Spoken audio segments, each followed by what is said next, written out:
लिखूंगा बच्चे पैदा करना, बच्चे पैदा करना। और मैं सिर्फ ह्यूमंस की बात नहीं कर रहा, मैं हर छोटे से लेकर बड़े जानवर की बात कर रहा हूं। तीन बन के तैयार हैं।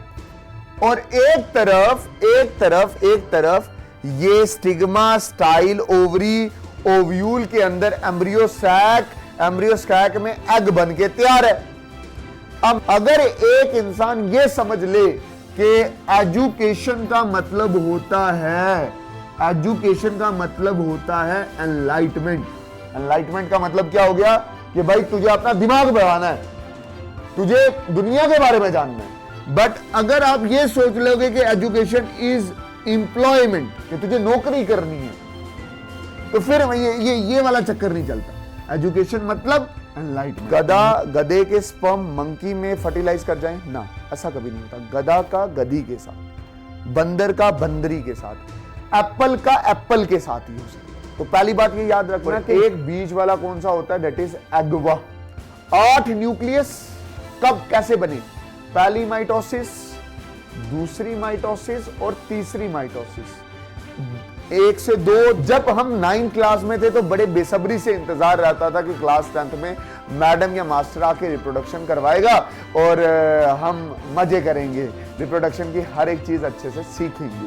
बट अगर मैं डीप जाके बात करूं ना, तो हम मतलब हर लिविंग ऑर्गेनिज्म बच्चे पैदा करता है, ये उसका करैक्टर है। किसी बच्चे को कोई भी डाउट है, प्लीज कमेंट सेक्शन में पूछो, कमेंट सेक्शन में बोलो, पूछो और पढ़ो फॉर एनलाइटमेंट। एनलाइटमेंट मतलब दुनिया को सीखना है हमने कि दुनिया क्या है, not for the jobs and employment. Hi everyone, अस्सलाम वालेकुम वरहमतुल्लाहि वबरकातुहू। नमस्ते, सत श्री अकाल, के हाल है? रुखसाना, फरजाना, बशीर, नजीर, मुदस्सिर, मुबशिर, सब बढ़िया? हाँ बढ़िया सर, क्या कर रहे हो? कुछ नहीं सर, ठंड हो गई है, पढ़ाई नहीं हो रही है। ठंड तो हो गई है बट पेपर भी सर पे हैं, इसलिए आपने पेपर को ज्यादा इंपॉर्टेंट देनी है, more than your girlfriend and boyfriend. Okay sir, समझ लिया। एक बात और सुन लो कि ये बॉटनी का पहला वन शॉट है, सब चीजें कवर करूंगा। इससे पहले मैं फिजिक्स के 3 वन शॉट, जोलॉजी का 1 शॉट और बायो के 2 वन शॉट डाल चुका हूं। जाओ कमेंट करो, कमेंट से मतलब भर दो वो सेक्शन, कमेंट वाला सेक्शन भर दो। और कौन सी वीडियो चाहिए प्लीज कमेंट सेक्शन में पक्का बताना। और एक चीज और, बहुत सारे बच्चों के बहुत सारे डाउट्स हैं, वो पूछते हैं सर इन्हीं वीडियो लेक्चर से पढ़ें, नंबर आ जाएंगे, पक्का आ जाएंगे। एक बार भरोसा करके देख ले। जो 11th के बच्चे हैं, जिन्होंने 11th मेरे पास बोर्ड में पढ़ी है, उन सबको पता है कि पेपर यहीं से आता है, क्योंकि मैं हर एक टॉपिक को कवर करवाता हूं। अच्छा, मेरी बात ध्यान से अच्छे से समझना। हमारा अभी का जो चैप्टर है that is sexual reproduction in flowering plant. कोशिश करेंगे 30 मिनट में कंप्लीट करने की, बट अगर 30 से 40 या 40 से 50 मिनट हो गए तो घबराने का नहीं है। हर टॉपिक जो इस चैप्टर के अंदर है डीप जाके अच्छे से पढ़ेंगे, ठीक? अच्छा, मेरी बात ध्यान से समझना। अभी टाइम लोफरी का नहीं है, अभी टाइम है टाइम टेबल सेट करने का और अपने बोर्ड्स के बारे में सोचने का। तो प्लीज, जो लोफरी वाला टाइम था वो जा चुका है। अभी हमारे पास ये दिसंबर है, पता नहीं चलेगा कैसे खत्म हो जाएगा, पता नहीं चलेगा कैसे ही जैन आ जाएगा। Please do focus on your time table और अच्छे से थोड़ा करके टारगेट्स बना के अपना क्या करो, अपना सिलेबस कंप्लीट करो। ऐसा सोचो कि मैं एक दिन का 1 या आधा चैप्टर कंप्लीट करूंगी या करूंगा और उसको कंप्लीट करने की कोशिश करो। बाकी आपका भाई आपके साथ खड़ा है। और लाइव सेशन हम रखा करेंगे संडे को, जिसमें मैं 10th 11th 12th के डाउट्स क्लियर करूंगा। बाकी और कुछ बोलना है? और कुछ नहीं बोलना, चलते हैं चैप्टर की तरफ। ये हमारा खुलता है chapter that is sexual reproduction in flowering plants. एक बात बिल्कुल ध्यान से अच्छे से समझना, मैं इस चैप्टर में ना आपको 3 हिस्से करवाऊंगा। कितने करवाऊंगा? 3 हिस्से। देख ध्यान से, रिप्रोडक्शन का मतलब सबको पता है कि रिप्रोडक्शन का मतलब है बच्चे पैदा करना। रिप्रोडक्शन बायोलॉजी में एक टर्म होती है जिसमें आप चीजों को सीखते हैं कि किस तरह से एक लिविंग ऑर्गेनिज्म बच्चे पैदा करता है। जब हम 9th क्लास में थे तो बड़े बेसब्री से इंतजार रहता था कि क्लास 10th में मैडम या मास्टर आके रिप्रोडक्शन करवाएगा और हम मजे करेंगे, रिप्रोडक्शन की हर एक चीज अच्छे से सीखेंगे। बट अगर मैं डीप जाके बात करूं ना तो हम मतलब हर लिविंग ऑर्गेनिज्म बच्चे पैदा करता है। ये उसका करैक्टर है, ये उसका क्या है? करैक्टर है। अगर वो बच्चे पैदा ना करे तो उसकी नस्ल आगे नहीं बढ़ पाएगी। ठीक, तो रिप्रोडक्शन वही कॉमन वही चीज है, रिप्रोडक्शन का मतलब ही वही है। क्या? रिप्रोडक्शन। आज मैं जब रिप्रोडक्शन की बात करूंगा तो मैं सीधा लिखूंगा बच्चे पैदा करना, बच्चे पैदा करना। और मैं सिर्फ ह्यूमंस की बात नहीं कर रहा, मैं हर छोटे से लेकर बड़े जानवर की बात कर रहा हूं। उसमें प्लांट्स भी आ जाते हैं, उसमें क्या आ जाते हैं? प्लांट्स भी आ जाते हैं, हमारे पौधे भी आ जाते हैं। तो मेरा मेन फोकस आज पौधों पे ही रहेगा। अब देख ध्यान से, मैं बोल रहा हूं रिप्रोडक्शन के 2 तरीके थे। बच्चे पैदा करने के 2 तरीके थे। हर लिविंग ऑर्गेनिज्म के पास मोड ऑफ रिप्रोडक्शन है, बच्चे करने का एक तरीका है। एक था एसेक्सुअल रिप्रोडक्शन, ठीक है, एसेक्सुअल रिप्रोडक्शन, और दूसरा क्या है? That is sexual reproduction. दूसरा क्या है? Sexual reproduction. अब मेरी बात बिल्कुल ध्यान से समझना कि भाई एसेक्सुअल रिप्रोडक्शन जो है ना वो हमने 10वीं में पढ़ लिया है ना, 10वीं में हमने पढ़ रखा है एसेक्सुअल रिप्रोडक्शन। हम बहुत सारे तरीके पढ़े थे। हम प्लांट का लीफ कट करके लगाते थे, नया प्लांट आ जाता था। रूट कट करके लगाते थे, नया प्लांट आ जाता था। ठीक है, स्टेम कट करके लगाते थे, नया प्लांट आ जाता था। ठीक, वेजिटेटिव प्रोपोगेशन भी एक तरीका था जिसमें कटिंग आता था, ग्राफ्टिंग आता था, लेयरिंग आता था। टिश्यू कल्चर भी हम पढ़ चुके हैं क्लास 10th में। वहां पे क्लास 10th के बाद सेक्सुअल जो पोर्शन था ना रिप्रोडक्शन इन फ्लावरिंग प्लांट, वो काफी ज्यादा कम था। इस साल हमारे पास जो ये सेक्सुअल पोर्शन है ना वो बहुत ज्यादा है। ये क्या? बहुत ज्यादा है, बड़ा डीप जाके करना है। मतलब पूरा chapter he all about the sexual reproduction in flowering plant है। ठीक है, तो हमारा मैन फोकस किस पे रहेगा कि सेक्सुअल रिप्रोडक्शन जिसमें मेल भी होता है और फीमेल भी होता है, 2 पेरेंटल होंगे। और फ्लावरिंग प्लांट का मतलब क्या हो गया? एंजियोस्पर्म। एंजियोस्पर्म मतलब हमारे पास प्लांट्स का भी मरना ये है ना कि 5 कैटेगरी से, algae, fungi, algae, bryophyte, pteridophyte, gymnosperm and angiosperm. तो इन चारों के रिप्रोडक्शन की बात नहीं कर रहा मैं सिर्फ एक ही की रिप्रोडक्शन की बात कर रहा हूं, दैट इज एंजियोस्पर्म। और एंजियोस्पर्म को बोला जाता है that is sexual reproduction in a flowering plant. Flowering plant बोलते हैं। उनकी खास बात ये होती है कि इनमें क्या लगते हैं? फ्लावर्स लगते हैं। क्या लगते हैं? फ्लावर्स लगते हैं। क्या लगते हैं?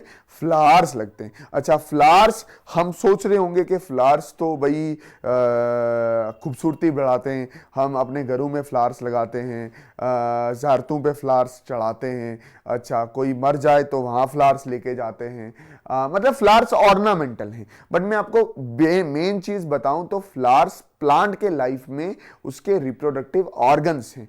फ्लावर्स प्लांट के लाइफ में बच्चे पैदा करने में मदद करता है। प्लांट फ्लावर इसलिए पैदा करता है ताकि वो अच्छे से क्या पैदा कर सके? बच्चे पैदा कर सके।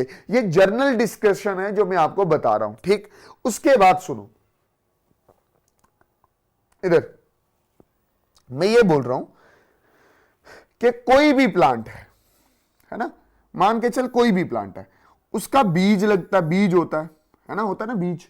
हाँ, उसको आप सॉइल में डालते हो, मतलब मिट्टी में डालते हो, वो पानी, सनलाइट और न्यूट्रिएंट्स से अपने आप को जर्मिनेट करता है और कुछ देर के बाद छोटा सा पौधा आपको जमीन से निकलते हुए नजर आता है। ठीक है, ये छोटा सा पौधा है, that is a baby plant. Baby plant जैसे हम अपने माँ के यूट्रस के अंदर रहते हैं, ये प्लांट सीड के अंदर रहता है। ये कहाँ रहता है? सीड के अंदर रहता है, ठीक। तो सीड बच्चेदानी हुई किसके लिए?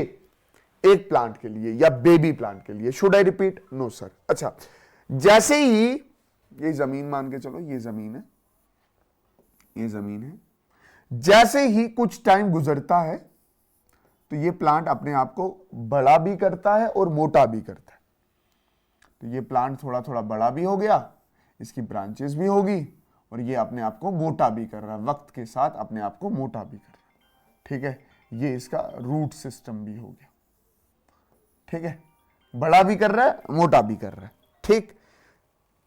ये बचपन का फेज था, है ना। मतलब बेबी प्लांट से लेकर जब ये जवानी में चढ़ा, ठीक है, अपने आप को बड़ा किया, इसको बोलते हैं वेजिटेटिव फेज। वेजिटेटिव फेज मतलब सिर्फ क्या कर रहा है? सिर्फ ग्रो कर रहा है, ठीक। उसके बाद इसके जहन में ये आया कि भाई साहब मैंने बच्चे पैदा करने, तो ये अपने आप में चेंज लाता है और क्या बनाता है? अपने बॉडी के ऊपर ऐसे फूल बनाता है। क्या बनाता है? फ्लावर्स बनाता है। आपने देखा होगा कि जैसे ही सीड निकलता है, सीड फूटता है, उसमें से प्लांट बनता है, तो क्या डायरेक्ट फ्लावर्स होते हैं? ना, फ्लावर्स कुछ देर के बाद लगते हैं, जब प्लांट्स को बच्चे पैदा करने होते हैं, ठीक है। तो ये फ्लावर्स लगते हैं, तो जब फ्लावर्स लगते हैं तो जब फ्लावर लगना शुरू हो जाता है तो इनका क्या होता है? That is reproductive period start हो जाता है। कौन सा पीरियड स्टार्ट हो जाता है? That is reproductive period. इनका क्या हो जाता है? स्टार्ट हो जाता है। रिप्रोडक्टिव पीरियड मतलब जब फ्लावरिंग प्लांट्स में क्या स्टार्ट लगे? फ्लावर्स हो। फिर प्लांट आस्ता आस्ता क्या होता है? बूढ़ा होने लगता है। बूढ़ा होने का मतलब क्या हो गया कि भाई कमजोर होने लग जाता है, ठीक है। कमजोर होने लग जाएगा तो ये इतने अच्छे से ग्रो नहीं कर पाएगा। जैसे ये बड़ा जवान है, खुश है, हैंडसम लगता है, ठीक है, बट ये बेचारा मर चुका है, ठीक है। तो ये अब कौन से फेज में जा रहा है? ये डेथ तक कौन से फेज में रहेगा? सेनासेंट फेज। सेनासेंट फेज का मतलब क्या हो गया कि प्लांट की ओल्ड एज आ रही है। कौन सी एज आ रही है? ओल्ड एज आ रही है। ओल्ड एज आ रही है, ठीक है, ओल्ड एज आ रही है। अब मसला यह है कि ओल्ड एज में नो फ्लावर्स, कोई फ्लावर नहीं लगेंगे। बट अगर आप इस वेजिटेटिव में भी देखो तो कोई फ्लावर नहीं है, कोई फ्लावर्स नहीं है, ठीक है। तो कोई फ्लावर नहीं है। फ्लावर प्लांट्स इसीलिए लगाता है। किस लिए लगाता है? इसलिए लगाता है ताकि वो बच्चे पैदा कर सके, ठीक है। फ्लावर की इंपॉर्टेंस ही यही है। और रिप्रोडक्टिव फेज में क्या होगा? प्लांट्स के ऊपर फ्लावर्स होंगे और वो बच्चे पैदा करेगा। अब देख, सीजन्स होते हैं। कभी कभी कुछ प्लांट्स ऐसे होते हैं कि जो अपनी पूरी लाइफ टाइम में एक बार ही फ्लावरिंग करते हैं, एक बार ही फ्लावर उनमें होता है। बट कुछ प्लांट्स ऐसे होते हैं जिनमें क्या होगा? एक साल फ्लावरिंग हुई, फ्लावरिंग के बाद फ्लावर से ही सीड और फ्रूट बनता है, आगे चल के बताऊंगा। फिर ये फ्रूट बने, हमने उतारे, उनके सीड निकाले, जमीन में लगाए, अगले साल दोबारा फ्लावरिंग हुई। कभी कभी कुछ प्लांट्स होंगे जिनमें पूरी लाइफ टाइम में यहां से लेकर यहां तक 2 बार फ्लावरिंग होगी। कभी कभी में बहुत बार फ्लावरिंग होती है। मतलब ऐसा नहीं है कि एक बार फ्लावर लग गए तो ये फ्लावर चेंज नहीं हो सकते। कुछ प्लांट्स में एक ही बार लगते हैं, कुछ प्लांट्स में 2 बार लगते हैं, और कुछ प्लांट्स में बहुत टाइम लगते हैं। ये चीज मैं इसलिए बता रहा हूं ताकि आपको थोड़ी कंसेप्चुअल क्लैरिटी ले। एक्चुअली बच्चे करते क्या हैं कि बच्चों के अभी से ही आपके दिमाग में एक चीज डाल दी जाती है, क्या? कि भाई एजुकेशन का मतलब होता है एम्प्लॉयमेंट, तुम्हें नौकरी करनी है इसलिए पढ़ना है ना, तुम्हें दुनिया के बारे में जानना है इसलिए पढ़ना। समझ आया कि नहीं है? अगर एक इंसान यह समझ ले कि एजुकेशन का मतलब होता है एनलाइटमेंट। एनलाइटमेंट का मतलब क्या हो गया कि भाई तुझे अपना दिमाग बढ़ाना है, तुझे दुनिया के बारे में जानना है। बट अगर आप ये सोच लोगे कि एजुकेशन इज एम्प्लॉयमेंट, कि तुझे नौकरी करनी है, तो फिर ये वाला चक्कर नहीं चलता। एजुकेशन मतलब एनलाइटमेंट, नॉट एम्प्लॉयमेंट, नॉट, ये ध्यान में रखना। इसलिए मैंने आपको मतलब ये सारी चीजें बताई हैं कि ऐसा ऐसा होता है। अब देख मैंने क्या बोला कि sexual reproduction in flowering plant में फ्लावर सबसे ज्यादा इंपॉर्टेंट है। फ्लावर सबसे ज्यादा है इंपॉर्टेंट है। अब फ्लावर का स्ट्रक्चर आप सबने बहुत अच्छे से पढ़ चुका है, बट आज मैं फ्लावर को आपको डीप करके बताऊंगा। देख इधर, फ्लावर क्या है? Reproductive part of plant.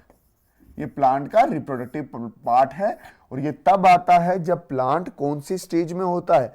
ये तब आता है जब प्लांट्स रिप्रोडक्टिव स्टेज में होता है, जब वो बच्चे पैदा करने वाला होता है। ठीक, अब अमूमन क्या है? अमूमन क्या होता है, देखना ध्यान से, आराम से सुनना। अमूमन क्या होता है कि ये ऐसे डाली होती है, डाली पे हमेशा पत्ते ही लगते हैं, और डाली के कुछ पत्ते ये डिसाइड करते हैं कि हम रिप्रोडक्शन में मदद करेंगे, और वही पत्ते क्या करते हैं? मॉडिफाई होते हैं और क्या बना देते हैं? फ्लावर बना देते हैं। ये ऐसे जहां फ्लावर लगा होता है उसके नीचे वाली डाली को बोलते हैं पैडीसल। क्या बोलते हैं उसको? पैडीसल।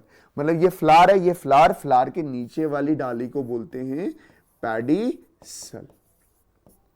ठीक, अब तुझे दिख रहे होंगे फ्लावर में काफी सारी चीजें दिख रही होंगी। क्या क्या दिख रहा है? जैसे ये ग्रीन कलर के क्या दिख रहे हैं? सेपल्स। क्या दिख रहे हैं? सेपल्स। ये जहां पे ये सारे फ्लावर के पार्ट अटैच होते हैं उसको बोलते हैं टोरस। ठीक, अच्छा, ये रेड कलर के आपको दिख रहे हैं, ये क्या है? That is petals. ठीक, अब हर एक का अपना अपना फंक्शन है, मैं बताऊंगा अभी। ठीक, ये आपको दिख रहा है कौन से वाला? ये वाला दिख रहा है, ये पूरा क्या है? That is stamen. ये क्या है? स्टैमन। और ये आपको बीच में ये जो पोर्शन दिख रहा है, ये फीमेल रिप्रोडक्टिव स्ट्रक्चर है, जिसको आप बोलते हो पिस्टल, या आप इसको क्या बोलते हो? कार्पल बोलते हो। ठीक है, अब देख, ये सेक्सुअल रिप्रोडक्शन की बात हो रही है, मतलब लड़का और लड़की दोनों क्या होने चाहिए? इकट्ठे होने चाहिए। तो ये साड़ी आ गई फीमेल, और ये साडा आ गया कौन सा? ये वाला जो पोर्शन आ गया, ये साडा किसका पोर्शन आ गया? मेल का पोर्शन हो गया। Should I repeat? तो मेल और फीमेल का रोल है, मेल और फीमेल का रोल है, इसलिए आप सेक्सुअल रिप्रोडक्शन पढ़ रहे हो। मेल अपना काम करेगा, फीमेल अपना काम करेगा, बाद की बात है। अच्छा, सुनो, मेरी बात अच्छे से समझना। देखो, ये जो फ्लावर आपके सामने बना है, ये एक बाइसेक्सुअल फ्लावर है। बाइसेक्सुअल फ्लावर कहने का मतलब ये हो गया कि ऐसा फ्लावर है जिसमें मेल भी और फीमेल एक ही फ्लावर के अंदर होता है।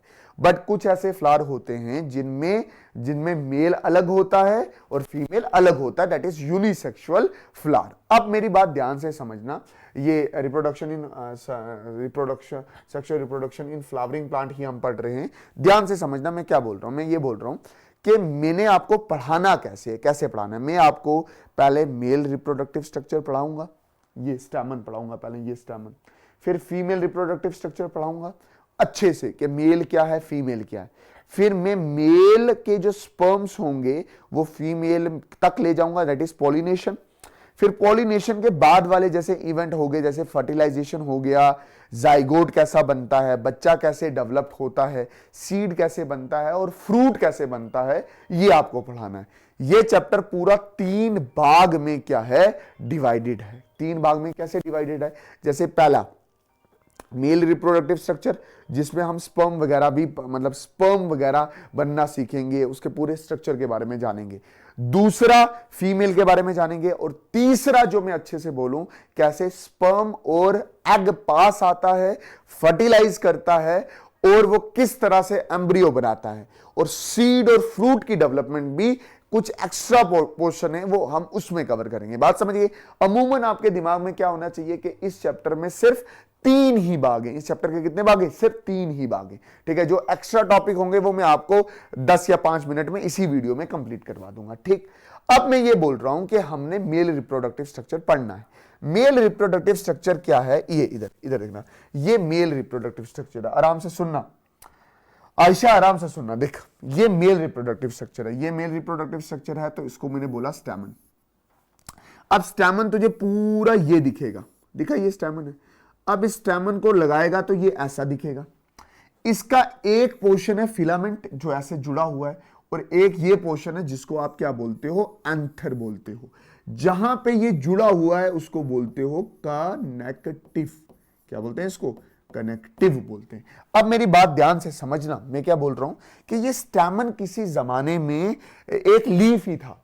इन्हीं लीव्स ने डिसाइड किया था कि हम बच्चे पैदा करेंगे, तो ये लीफ था। तो ये स्टैमन का दूसरा नाम है माइक्रोस्पोरोफिल।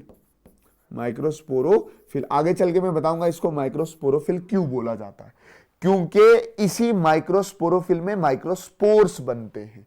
आगे चल के देखेंगे, अभी के लिए हम इतना रखते हैं। देखो इधर इधर, ये जो डंडी है इसका नाम है फिलामेंट। जहां पे ये जुड़ा है, किसके साथ जुड़ा है, एंथर के साथ, तो उसको बोलते हैं कनेक्टिव। मतलब ये जो एंथर और फिलामेंट हैं ये स्टैमन का ही क्या है, हिस्सा है। अब मैं क्या बोल रहा हूं कि मैंने आपको स्टैमन अच्छे से करवाना है।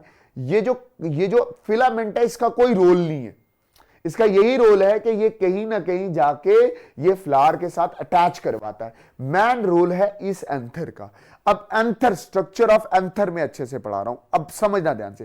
एंथर के आपको दो लोब्स नजर आ रहे होंगे, ऐसे दो लोब्स नजर आ रही होंगी। इससे देखना एंथर की कितनी लूप्स नजर आ रही हैं, दो लूप्स नजर आ रही हैं। कितनी नजर आ रही हैं, दो लूप्स नजर आ रही हैं आपको, अगर आप अच्छे से देखो। मतलब देखना इधर, अगर आप इन सेल्स को अच्छे से देखो तो ये सामने से आपको कितनी दिख रही हैं, दो लूप दिख रही हैं, एक और दो, एक और दो लूप दिख रही है ना, सामने से दो लूप, एक और दो। वैसे ही मैं बोल रहा हूं कि ये एंथर है, इसके दो लूप से, एक लूप ये है और एक लूप ये है, इसलिए मैं इसको क्या बोल रहा हूं, बाइलोप्ड। ठीक, अगर आप है ना, सामने से बाइलोप्ड है। अगर आप इसको ऐसे करके देखो तो आपको चार चीजें नजर आएंगी, एक दो तीन चार। तो ये क्या, टेट्रास्पोरेंजिएट, टेट्रास्पोरेंजिएट। मतलब अगर आप ध्यान से देखो तो सामने से ये दो लूप्स दिखती हैं, तो मैंने बोला बाइलोप्ड डाइथिकस। बट अगर आप ऐसे देखो तो ये टेट्रास्पोरेंजिएट। देख, मैंने ऐसे कट किया तो कितने स्पोरेंजियम दिख रहे हैं, एक दो तीन चार। ठीक है, ये माइक्रोस्पोरोफिल है, उसी का हिस्सा है, और इसमें चार माइक्रोस्पोरेंजियम हैं जिनमें माइक्रोस्पोर्स बनते हैं। इनमें इधर क्या बनते हैं, माइक्रोस्पोर। और ये जो डॉट आपको दिख रहा है ये वो कनेक्टिव का हिस्सा है जो यहां पे आके क्या हुआ, फिट हुआ है। ये ऐसे कनेक्टिव आके इसमें क्या हुआ है, फिट हुआ है, अच्छे से क्या हुआ है, फिट हुआ है। अब सुन मेरी बात, ये कनेक्टिव था, ये जहां पे ये जो फिलामेंट था ये ऐसे फिट हुआ ना, तो जहां पोर्शन में फिट हुआ है उसको क्या बोला जाता है, दैट इज कनेक्टिव, ताकि फिलामेंट एंथर में अच्छे से क्या कर सके, कनेक्ट हो सके। अब देख, मैंने आपको क्या बोला कि ये हमारा एंथर फिलामेंट स्टैमन, कट किया चार स्पोरेंजियम, और ये चार स्पोरेंजियम ऐसे दिखते, और ये बीच का डॉट क्या है, कनेक्टिव है। अब मैं आपको अच्छे से बोलूं तो ये मैं क्या क्या करवा रहा हूं आपको, ये मैं करवा रहा हूं that is structure of anther. ये क्या है, एंथर का स्ट्रक्चर। ठीक है, अब एंथर सामने से कैसा दिख रहा है, देख दो दो लूप्स दिख रही है, ये पूरी एक, और ये क्या दूसरी लूप है, दो लूप से, ये दो लूप से, एक लूप ये है और दूसरी लूप ये है। इसको मैं क्या बोलूंगा, बाइथिकस। ठीक, और कितने स्पोरेंजियम है, चार स्पोरेंजियम है, एक दो तीन और चार स्पोरेंजियम।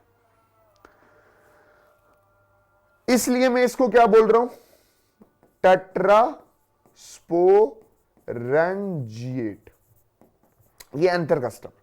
अब देख, चारों एक जैसे ही हैं, चारों में अंदर कुछ स्पोर्स बनेंगे, कुछ क्या बनेंगे, स्पोर्स बनेंगे। तो इनको मैं क्या बोलूंगा, माइक्रोस्पोर। इनको मैं क्या बोलूंगा, माइक्रोस्पोर्स। ठीक, ओके, डन। अब मैं एक को अच्छे से समझा रहा हूं, एक को समझा रहा हूं अच्छे से, सुनना मेरी बात, एक को अच्छे से समझा रहा हूं। देख, ये जो माइक्रोस्पोर अंदर बढ़ रहे हैं ना, ये बड़े इंपॉर्टेंट है। क्यों? क्योंकि यही आगे जाके पोलन ग्रेन बनाएंगे और उनमें होंगे स्पर्म्स। और स्पर्म आपको पता है कि जब बच्चा बन रहा होगा, स्पर्म बच्चा बनाने में स्पर्म का बहुत बड़ा रोल होता है। इसलिए ये जो माइक्रोस्पोर है, इनको अच्छी प्रोटेक्शन चाहिए। तो वो अच्छी प्रोटेक्शन पहली कवरिंग देती है, that is epidermis. Epidermis outer environment से क्या करती है? तर्जे प्रोटेक्ट करके रखती है। दूसरी कवरिंग है दैट इज एंडोथीशियम। दूसरी कवरिंग कौन सी है? एंडोथीशियम। और तीसरी कवरिंग, पहली है एपिडर्मिस, दूसरी है एंडोथीशियम और तीसरी है मिडल लेयर्स। 3 मिडल लेयर्स ये कवरिंग है, ये सपोर्ट करते हैं ताकि कहीं ना कहीं ये माइक्रोस्पोर यहां से बाहर ना आए। और जो आउटर, जो इनर मोस्ट कवरिंग है वो है टैपिटम। ये क्या प्रोवाइड करती है? नरिशमेंट प्रोवाइड करती है किसको? माइक्रोस्पोर को। ये बिल्कुल ध्यान से अच्छे से समझना। मैंने क्या बोला? एपिडर्मिस, एंडोथीशियम, 3 मिडल लेयर और टैपिटम, ये 3 कवरिंग है किसकी? एक स्पोरेंजियम की। ये इधर भी कवरिंग होगी, ये इधर भी कवरिंग होगी, ये इधर भी कवरिंग होगी। ये 3 दीवारें हैं, ये 3 दीवारें हैं जो माइक्रोस्पोर को क्या करके रखती हैं? प्रोटेक्ट करके रखती हैं, ताकि माइक्रोस्पोरेंजियम, ये जो स्पोरेंजियम है, स्पोरेंजियम कहीं फटे ना और ये माइक्रोस्पोर निकल के बाहर ना आए। माइक्रोस्पोरेंजियम, ठीक है, ये याद रखना। ये वाला क्या है? माइक्रोस्पोरेंजियम। और ये माइक्रोस्पोरेंजियम का मतलब क्या होता है? That is packets. ये पैकेट्स हैं। किसके पैकेट्स हैं? माइक्रोस्पोर के पैकेट्स हैं। और इसकी कवरिंग कितनी है? 4। ठीक है, 3 आपसे पूछेगा तो आप सीधा सीधा बोलोगे पहले 3 जो हैं वो प्रोटेक्शन में प्रोवाइड करते हैं। जितने अच्छी प्रोटेक्शन होगी, माइक्रोस्पोर निकल के बाहर नहीं आएंगे। और जो टैपिटम होगा वो सीधा सीधा नरिशमेंट प्रोवाइड करता है हमारे छोटे छोटे माइक्रोस्पोर्स को। ठीक है, इसके बाद है माइक्रोस्पोरोजेनेसिस। माइक्रोस्पोरो, देख, the process of formation of microspore. Microspore कैसे बनते हैं? The process of formation of microspore is known as microsporogenesis. Is known as microsporogenesis. होता क्या है कि आपका जो वो एंथर है ना, ये एंथर है, ये फिलामेंट है। इसको कट करो तो आपको कितने स्पोरेंजियम मिलते हैं? 4 स्पोरेंजियम मिलते हैं, 4 माइक्रोस्पोरेंजियम। इसकी हर स्पोरेंजियम की 4 लेयर है। कितने लेयर्स हैं? ये 4 लेयर्स हैं, ऐसे 1 2 3 और ये मैं बना रहा हूं 4 लेयर्स है। ठीक, इसके अंदर अंदर में जो शुरू के जो सेल होते हैं ना, शुरू में ही नहीं हो जाता इधर। शुरू में ही इधर वो नहीं होते, क्या बोलते हैं? माइक्रोस्पोर नहीं होते। शुरू में जो ये यहाँ पे सेल होते हैं ना, इनको बोलते हैं that is sporogenous cell. Sporogenous cell. ठीक है, ये सारे के सारे स्पोरोजीनस सेल, सारे के सारे स्पोरोजीनस सेल डिसाइड करते हैं कि हम माइक्रोस्पोर बनाएंगे, और सारे ही बनाते हैं। मैं एक माइक्रोस्पोरोजीनस सेल की बात कर रहा हूं। ये एक माइक्रोस्पोरोजीनस सेल है, ये माइक्रोस्पोरोजीनस सेल है, और ये डिसाइड करता है कि मैं क्या बनाऊंगा? माइक्रोस्पोर बनाऊंगा। तो ये क्या बन जाता है? माइक्रोस्पोर मदर सेल, और ये डिप्लॉयड होता है। ये क्या होता है? डिप्लॉयड होता है। और आपको पता है कि स्पर्म जो गैमेट होता है वो हैप्लॉयड होता है। तो यहां पे जब अगर आप स्पर्म बना रहे हो या स्पर्म बनाने की तरफ जा रहे हो, तो यहां पे एक स्टेप इंपॉर्टेंट है, दैट इज मियोसिस। तो मैं क्या बोल रहा हूं कि यहां पे पूरी हुई है मियोसिस, बट मियोसिस में 2 मियोसिस होती है। ये बल्ले बल्ले 2 सेल्स बनाएगा। ठीक है, ये हुई मियोसिस फर्स्ट। ठीक, मियोसिस फर्स्ट में ये 2n से कितना हो जाएगा? That is nn।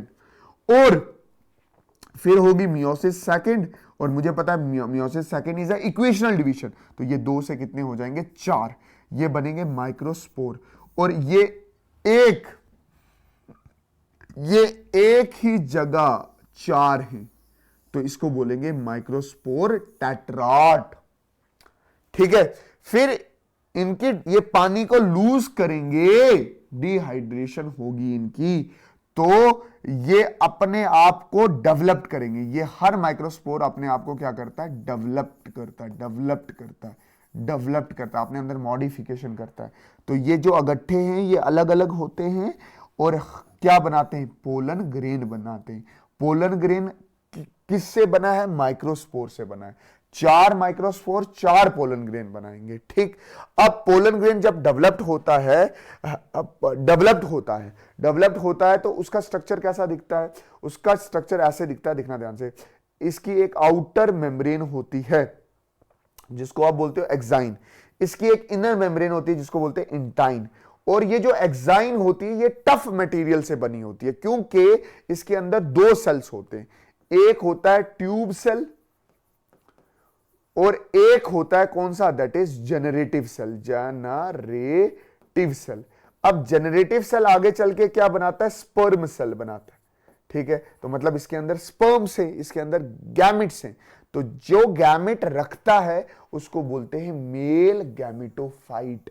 अगर कोई पूछ ले के भाई साहब आप बताओ कि सेक्सुअल रिप्रोडक्शन में मेल गैमिटोफाइट कौन सा है, तो आपका सीधा सरल आंसर रहेगा कि pollen grains are male gametophyte, क्योंकि उसमें गैमिट्स होंगे। और उसका स्ट्रक्चर कैसा दिखा? मैं रिपीट कर रहा हूं, इसको जूम किया, 2 सेल, ट्यूब सेल आगे जाके क्या बनाता है? दैट इज फर्टिलाइजेशन ट्यूब बनाता है, ठीक। और उसके बाद ये वाला सेल है दैट इज जनरेटिव सेल, वो आगे जाके स्पर्म बनाएगा। 2 कवरिंग है, एक्साइन एंड इंटाइन, और ये कवरिंग इसलिए इंपॉर्टेंट है क्योंकि इसमें गैमिट्स हैं। हम गैमिट्स बनाने के लिए ये सारी चीजें कर रहे हैं। होप आप जब इसको लिखोगे तो जबरदस्त तरीके से लिखोगे, कम से कम 5 पॉइंट ऐसे एडजस्ट करोगे ताकि बोर्ड वाला देखते ही आपको क्या करे? नंबर दे। अब मैं बोल रहा हूं structure of pollen grain. Structure of pollen grain मतलब structure of male gametophyte,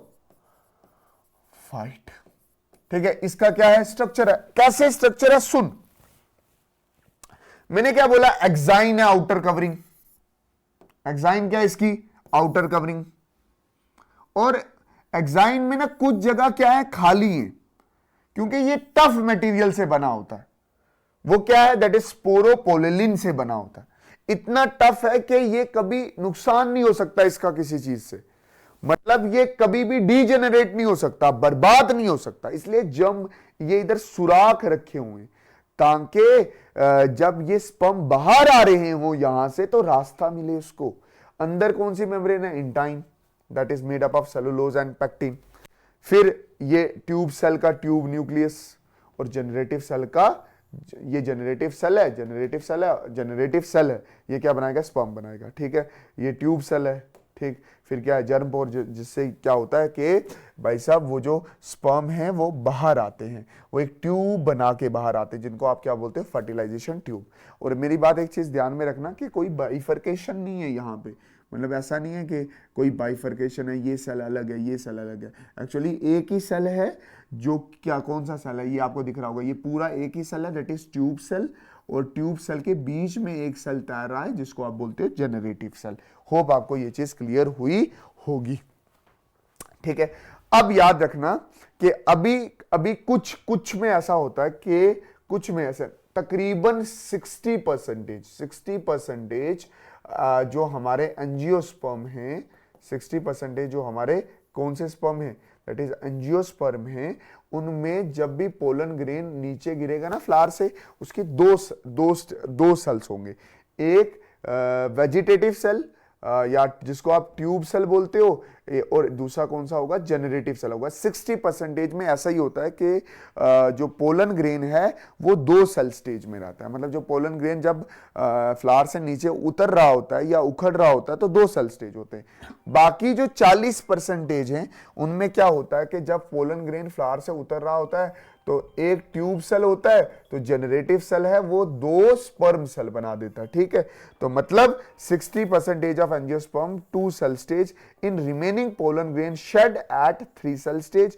it is the nutrition rich and allergic. और याद रखना क्या, याद रखना कि भाई साहब कि जो ये पोलन ग्रेन होते हैं ये एथलीट लेते हैं, एथलीट लेंगे तो उनको एनर्जी मिलेगी, सोर्स ऑफ एनर्जी है। और कुछ लोग ऐसे होते हैं जिनको पोलन ग्रेन से एलर्जी होती है, वो पोलन ग्रेन को सहन नहीं कर सकते।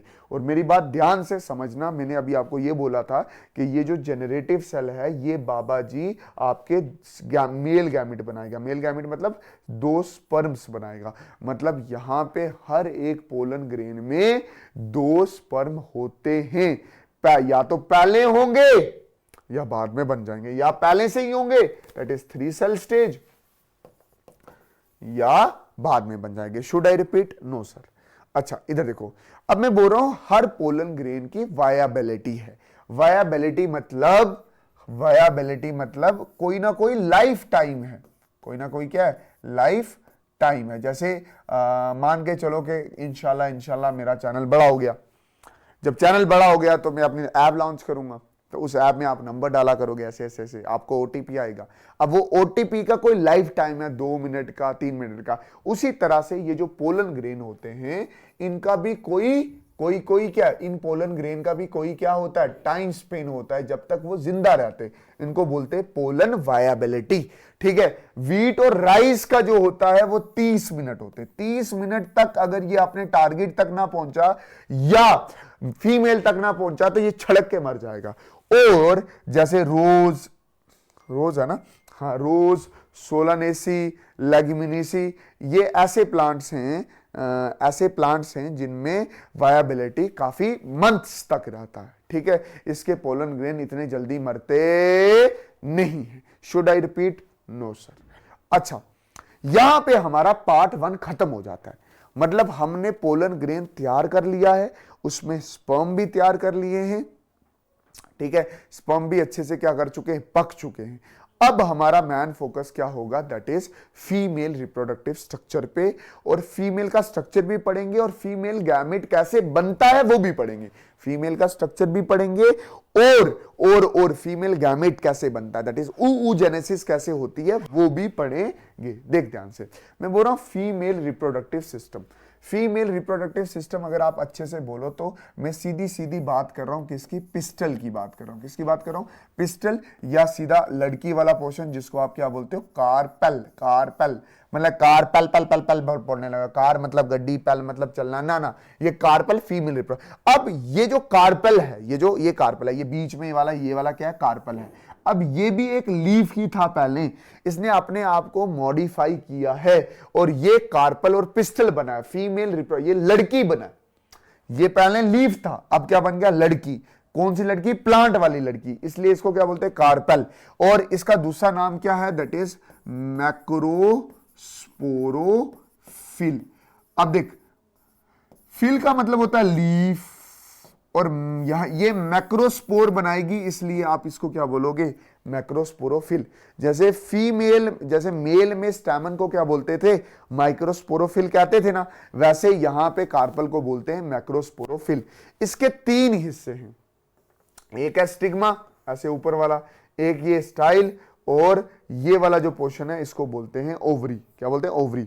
इसमें एक पोर्शन होता है जिसको आप बोलते हो ओव्यूल, और ओव्यूल जुड़ा है ओवरी के साथ, ओव्यूल जुड़ा है ओवरी के साथ, ओव्यूल जुड़ा है ओवरी के साथ, ओव्यूल जुड़ा है ओवरी के साथ through a structure known as placenta. ठीक, अब मैं आपको ना ये पूरा स्ट्रक्चर अच्छे से समझाऊंगा। देख सुनना, ये जो स्टिग्मा है इसका अपना रोल है, ये यहां पे पोलन ग्रैन आके लैंड करता है। ठीक है, ये स्टाइल रास्ता प्रोवाइड करता है कि जो पोलन ग्रेन है वो अपनी ट्यूब यहां से नीचे करे और कहां तक पहुंचे, ओव्यूल तक पहुंचे। ठीक, अब ओव्यूल का क्या फंक्शन है बताऊंगा, प्लेसेंटा ओव्यूल को ओवरी के साथ अटैच करती है बताऊंगा, ओवरी का क्या फंक्शन है वो आगे चल के बताऊंगा। कुछ बच्चे ये सोच रहे होंगे कि मास्टर ने पेटल्स नहीं बताए, कि मास्टर ने ये नहीं बताया कि पेटल्स का क्या फंक्शन है, मास्टर ने ये नहीं बताया सेपल्स का क्या फंक्शन है। एक्चुअली ऐसा नहीं है कि फ्लावर अचानक से लग जाता है, फ्लावर पहले छोटा होता है फिर बड़ा होता है ना, तो छोटे उम्र में फ्लावर को प्रोटेक्ट करने के लिए जो मदद करते हैं वो सेपल्स ही होते हैं। पेटल्स का क्या काम है, पेटल्स का ये काम है कि भाई साहब जब फ्लावर पूरा खिलता है तो उसके पोलन ग्रेन पूरे तैयार हो जाते हैं। तो जो हमारे इंसेक्ट्स होते हैं ना वो कलर के पीछे खुशबू के पीछे बड़े पागल होते हैं। तो कलर और खुशबू फ्लावर्स को कौन प्रोवाइड करता है? पेटल्स, ठीक है, जिसकी वजह से insects, birds, human being attract होते हैं टूवर्ड्स द पेटल्स, और हम थोड़ी बहुत ही पॉलिनेशन में मदद करते हैं, किसकी? प्लांट्स की। और प्लांट्स में भी कौन से प्लांट्स? Flowering plants. अब ये जो ओव्यूल था, इसको मैंने बाहर निकाला तो वो ओव्यूल पूरा ऐसे दिख रहा है, ठीक है। This is structure of ovule, ovary से अंदर निकाला हुआ ओव्यूल है। ये जो नीचे है, ये नीचे जो है, ये है प्लेसेंटा। प्लेसेंटा मतलब ये अगर आप थोड़ा सा बड़ा करके सोचो तो मतलब ये ओवरी है, ये ओवरी है, ये ओवरी है, ओवरी के अंदर ओव्यूल है, ठीक है। ओव्यूल कैसा दिखता है ध्यान से समझना। ओव्यूल का एक स्टैक होता है, उसको बोलते हैं फ्यूनिकल। फ्यूनिकल मदद करता है ओव्यूल को प्लेसेंटा के साथ जोड़ने में, प्लेसेंटा मदद करता है पूरे ओव्यूल को ओवरी के साथ जोड़ने में, ताकि ये कहीं हिले डुले ना। हीलियम एक ऐसा पॉइंट है जहां पे ये फ्यूनिकल इंटैगोमेंट्स के साथ जो जुड़ता है। अगर आप पूरे ओव्यूल को जज कर रहे हो तो आपको लग रहा होगा कि इस ओव्यूल की दो कवरिंग है। इस ओव्यूल के अंदर आपको दिखेंगे दो कवरिंग, एक पहली कवरिंग है और दूसरी कवरिंग है, ठीक है। तो इनको बोलते हैं इंटैगोमेंट्स। इनको क्या बोलते हैं? इंटैगोमेंट। मैं पूरी चीजें क्लियर रखना चाहता हूं, कोई डाउट होगा कमेंट सेक्शन में पूछना। ये पहली कवरिंग है और ये क्या है? दूसरी कवरिंग है, ठीक। अच्छा, फिर ये यहां पे कुछ सेल्स है, यहां पे कुछ सेल्स है। इन सेल्स को आप क्या बोलते हो? That is न्यूसिलस। या आप इन सेल्स को स्पोरोजिनस सेल्स भी बोल सकते हो। स्पोरोजीनस सेल्स भी बोल सकते हो। जैसे आपने वहां स्पोरेंजियम में, 4 स्पोरेंजियम में कुछ स्पोरोजिनस सेल्स बोल रहे थे ना, वैसे इधर भी क्या है? कुछ स्पोरोजिनस सेल हैं। अच्छा, इधर ये स्पोरोजिनस सेल्स हैं, मतलब ये स्पोर्स बनाएंगे, और इस बार यहां पे जो स्पोर बनेगा वो मैक्रोस्पोर बनेगा, वहां पे जो स्पोर बन रहा था वो माइक्रोस्पोर था, ठीक। तो मतलब ये जो ओव्यूल है इसको कहीं ना कहीं स्पोरेंजियम बोल सकते हैं, बट ये माइक्रोस्पोरेंजियम नहीं होगा, ये क्या होगा? मैक्रोस्पोरेंजियम होगा। अब मैक्रोस्पोरेंजियम क्यों होगा? क्योंकि इसमें मैक्रोस्पोर बनेगा। और याद रखना, सारे स्पोरोजिनस सेल इस केस में नहीं बनाते मैक्रोस्पोर, बाकी सारे डेड हो जाते हैं, अपना सारा माल मटेरियल देते हैं किसको? एक बाहुबली को, और उसको हम बोलते हैं मेगास्पोर मदर सेल, जो आगे जाके आपका क्या बनाएगा? दैट इज एग या ओवा बनाएगा। Should I repeat? हाँ, नहीं सर, नहीं, मैंने ऐसे बोल दिया। Should I repeat? हाँ, नहीं रिपीट करना। अगर रिपीट करना है वीडियो को पीछे जाके देखो। अब सुनो, ये जो ओव्यूल है, ओव्यूल का एक पोर्शन ये है और एक पोर्शन ये है। ये जो यहां से जो खुला हुआ पोर्शन है, इसको बोलते हैं, इसका नाम है, इसको बोलते हैं माइक्रोपाइलर, ठीक है। और ये दूसरे वाला जो पोर्शन है इसको बोलते हैं chalazal end. Should I repeat? No. चले आगे। अब मैं आपको पढ़ाऊंगा कि कैसे मेगास्पोर बनता है, मेगास्पोर या मैक्रोस्पोर बनता है। देखो, जैसे यहां पे मेगा, कंफ्यूज नहीं होना, इसको मैक्रोस्पोर भी बोलते हैं, या मेगा मतलब बड़ा, मैक्रो मतलब बड़ा। ये अब मैं बता रहा हूं कि कैसे मेगास्पोर बनता है। तो मेगास्पोर के बनने को बोलते हैं मेगास्पोरोजेनेसिस। आराम से सुनेंगे, पहले सुनेंगे क्या बोल रहा हूं मैं। That is megasporogenesis. मेगास्पोरोजेनेसिस का मतलब क्या हो गया? The process of formation of megaspore. सुनो, इधर देखो, होगा क्या? होगा ये कि आपका ये ओव्यूल था, ओव्यूल में आपके दो इंटागोमेंट थे, अगर आपको याद हो ऐसे, ये स्पोरोजिनस सेल थे, इनमें एक बाहुबली बना था। एक क्या बना था? बाहुबली। और बोल रहा था क्या कि मैं मेगास्पोर बनाऊंगा, है ना? तो वो क्या बन गया? मेगास्पोर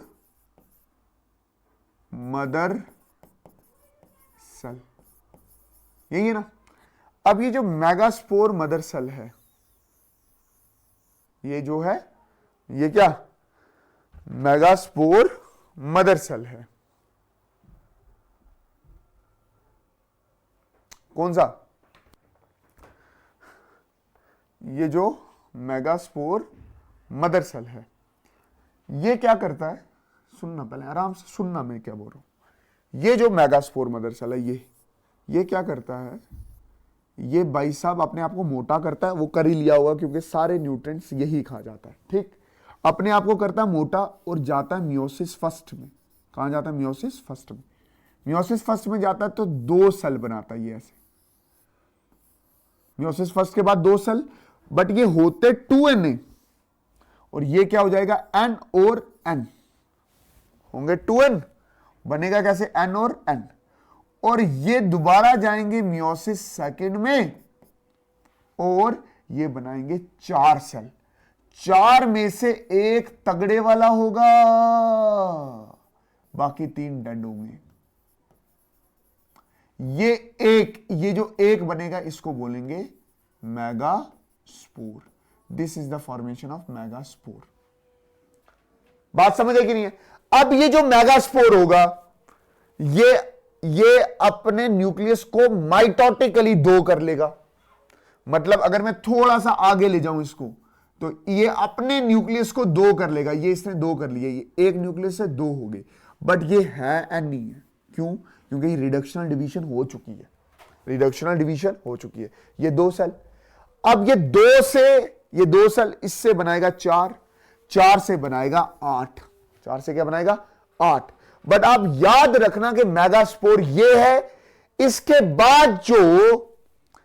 बाद जो माइटोसिस हो रही है, इसके बाद जो क्या हो रही है? माइटोसिस हो रही है। ये डेवलपमेंट हो रही है मेगास्पोर की। ये क्या हो रही है? डेवलपमेंट किसकी हो रही है? मेगास्पोर की। ये मेगास्पोर की डेवलपमेंट है। ये दो न्यूक्लियस बने, दो वही वाइल्ड है, 2 से बने 4, 4 से बने 8, ठीक? अब ये 8 क्या करते हैं? 8 ये 8 जो न्यूक्लियस हैं, 2 न्यूक्लियस आ जाते हैं सेंटर में, तो 2 पोलर न्यूक्लियस। 3 आ जाते हैं एंड में, तो इसको बोलते हैं एंटीपोडल्स। और 3 ऊपर वाले एंड में चले जाते हैं, जिनमें से 2 होते सिनर्जिट और एक बीच वाला कौन सा होता है? That is एगवा। 8 न्यूक्लियस कब कैसे बने? पहली माइटोसिस, दूसरी माइटोसिस और तीसरी माइटोसिस। 1 से 2, 2 से 4, 4 से 8 न्यूक्लियस। 2 न्यूक्लियस सेंटर में पोलर न्यूक्लियस, 3 में से एक एग है, 2 सिनर्जिट है, 3 एंटीबॉडल्स हैं। याद रखना, एंटीबॉडल का फंक्शन आज तक साइंटिस्ट को पता नहीं चला। एग आपको पता है कि फीमेल गैमेट है, और ये पोलर न्यूक्लियस क्या करते हैं थोड़ी देर के बाद मैं आपको अच्छे से बताऊंगा। और ये एक पूरा स्ट्रक्चर एक बनता है जिसको आप बोलते हो दैट इज एम्ब्रियो सैक। क्या बोलते हो आप? Embryo sac. जैसे वहां पे पोलन ग्रेन बना था ना माइक्रोस्पोर से, यहां मेगास्पोर से एम्ब्रियो सैक बना है। और इस एम्ब्रियो सैक में एग है। इस एम्ब्रियो सैक में क्या है? इस एम्ब्रियो सैक में अगर आप ध्यान से देखो तो यहां पे एग है, इसलिए एम्ब्रियो सैक को बोलते हैं फीमेल गैमीटोफाइट। इसलिए इसको क्या बोला जाता है? Female gametophyte. एक चीज का और ध्यान रखना जो मैं बोल रहा हूं, अभी पकड़ लेना क्या बोल रहा हूं मैं बोल रहा हूं ये जो एंटीपोडल होते हैं ये क्लाजेलैंड की तरफ होते हैं, और जो ये एग होता है ये माइक्रोपाइलर एंड की तरह होता है। ये क्या होता है? माइक्रोपाइलर एंड की तरफ होता है। देखो ये देखो एग दिख रहा है, ये इसके दो सिनर्जेंट इसके सामने लगे हुए दिख रहे हैं।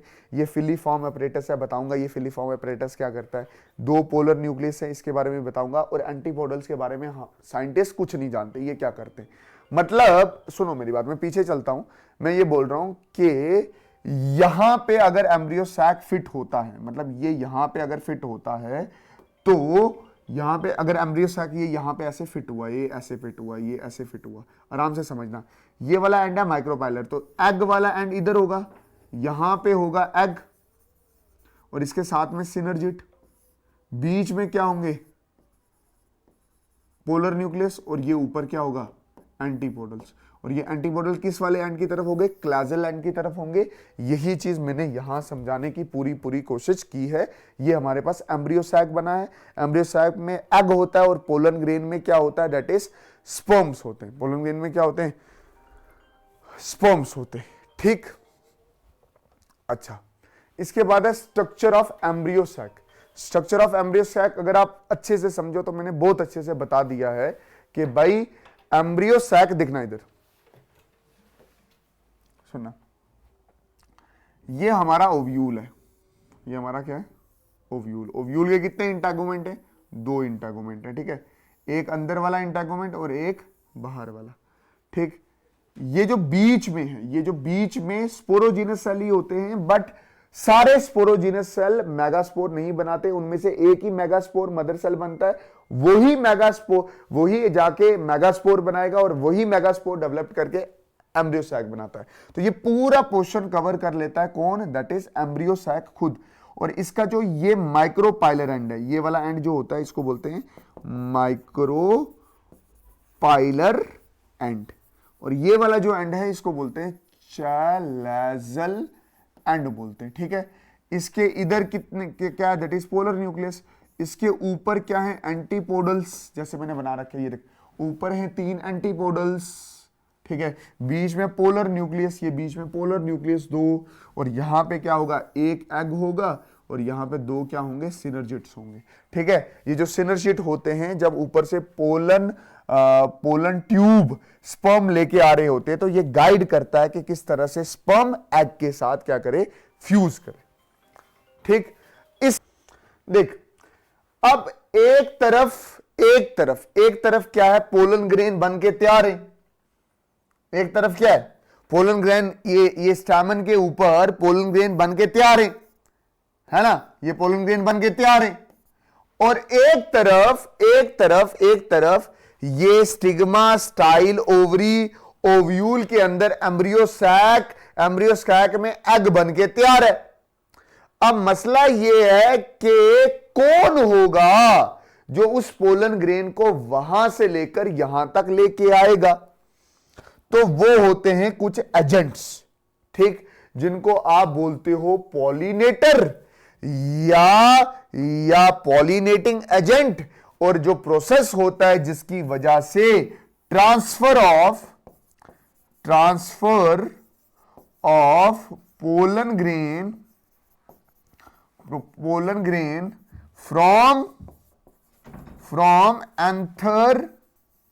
फ्रॉम एंथर ये हो गया स्टैमन का उपला पार्ट, एंथर टू स्टिग्मा, इसी को बोलते हैं पॉलिनेशन। अच्छा देखना, ये बड़ा डीप अच्छा कंसेप्ट है, सीखना है इसको।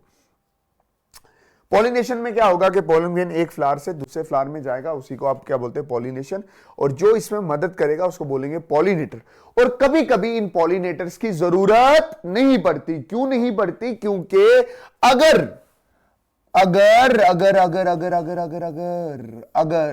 ये आ गया स्टिग्मा, स्टाइल, ओवरी, और हमारा अगर स्टैमन और एंथर एक ही फ्लावर में, तो यहां से पोलन बने तो यहीं पे चले गए, तो यहां पे जरूरत नहीं पड़ती। मतलब बाइसेक्सुअल फ्लावर में आपको पॉलिनेटर्स की जरूरत नहीं पड़ती। बट कुछ यूनिसेक्सुअल फ्लावर हैं। यूनिसेक्सुअल फ्लावर मतलब ऐसे फ्लावर जिसमें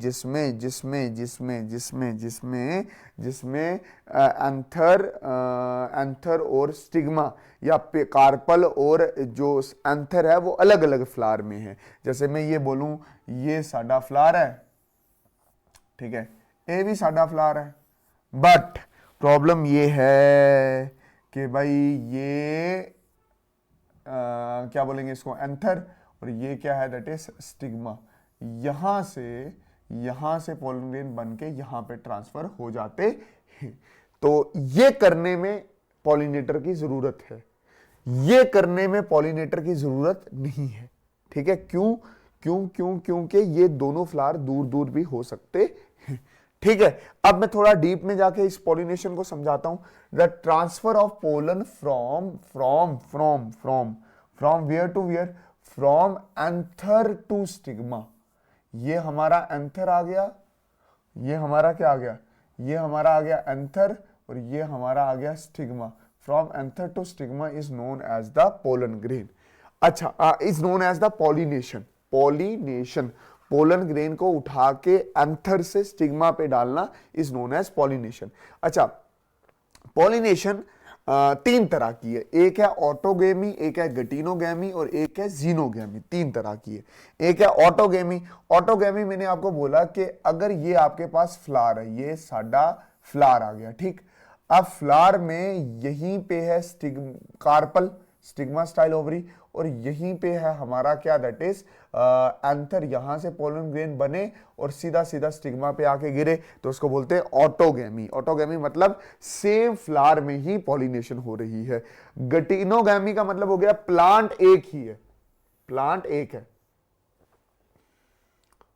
एक है, बट मसला ये है कि एक प्लांट पे लगते हैं पोलन ग्रेन, और प्लांट एक ही है, उसमें एक फ्लावर पे लगते हैं पोलन ग्रेन, और एक फ्लावर पे लगता है हमारा, that is stigma style and ovary.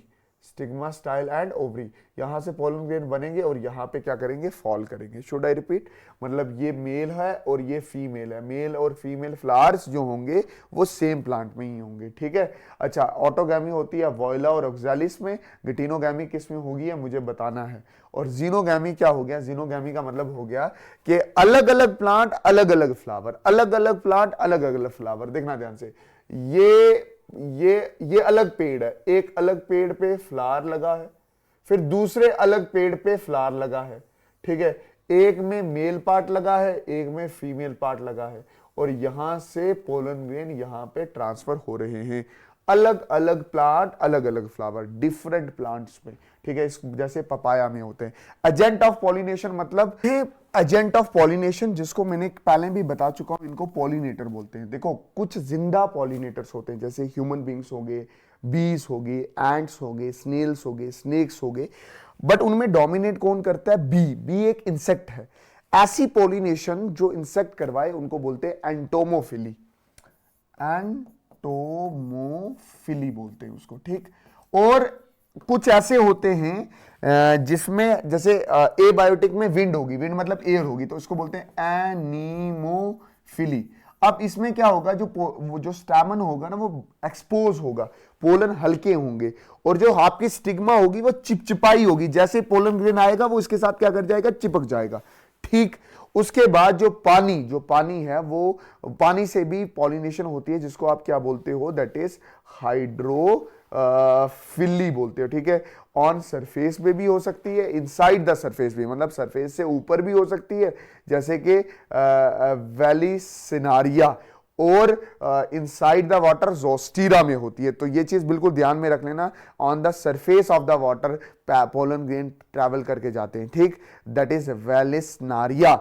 और इनसाइड द वाटर ट्रैवल करके जाएंगे तो ऐसे प्लांट ऐसा किस में होता है, दैट इज जोस्टीरा में। अच्छा, आउट ब्रीडिंग डिवाइस कौन सी होती हैं, आउट ब्रीडिंग डिवाइस ऐसी डिवाइस होती हैं जो प्रिवेंट करती हैं प्रिवेंट द ऑटोगैमी। ऑटोगैमी मतलब self pollination.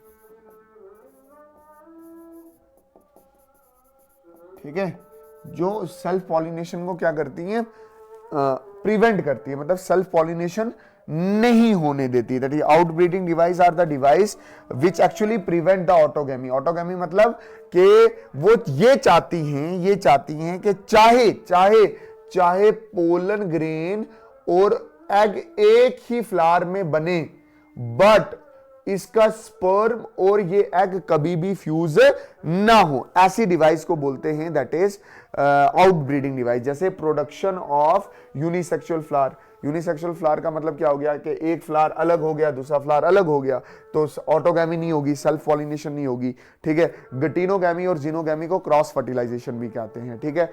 गटीनोगैमी different flower same plant, but xenogamy different plant, मैं पहले डिस्कस कर चुका हूं।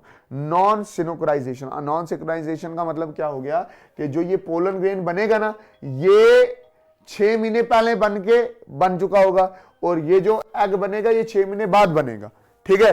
तो मतलब ये वाले जो पोलन ग्रेन होंगे ये उसके साथ फ्यूज करेंगे, ये उसके साथ फ्यूज करेंगे जो उस वक्त का एग क्या होगा, पका होगा, और ये वाला जो एग होगा वो बाहर से आने वाले पोलन ग्रेन से क्या करेगा, फर्टिलाइज करेगा।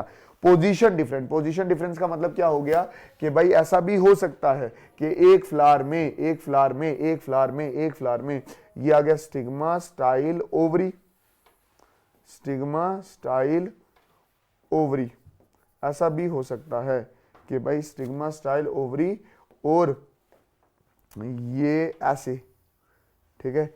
ये पोलन ग्रेन इधर बन रहे नीचे, ठीक है। ये पोलन ग्रेन कहां बन रहे, नीचे बन रहे, ये यहां तक पहुंच ही नहीं रहे, तो डिफरेंट पोजीशन होगी किस किस की, एंथर की और स्टिग्मा की।